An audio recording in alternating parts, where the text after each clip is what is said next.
প্রচণ্ড গরম, তার ভিতরে আবার মাঝে মাঝেই কারেন্ট থাকে না, যেটি ব্রয়লার ফার্মের জন্য, বিশেষ করে ব্রয়লার এবং লেয়ার সোনালি কিছুটা গরম সহ্য করতে পারে।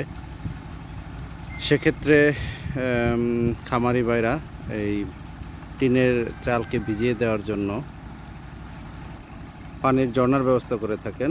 দেখেন, আপনাদেরকে একটু দেখাই। এই যে পানির চালের ছাদে ব্যবস্থা, পানিটাকে ছিটিয়ে দিচ্ছে দুই পাশেই। আর এই দিক দিয়ে এই যে বৃষ্টির ফোঁটার মতো টিনটাকে ভিজিয়ে দিচ্ছে এবং ঘরের ভিতরের তাপমাত্রাটা অনেকাংশে কমে যাবে।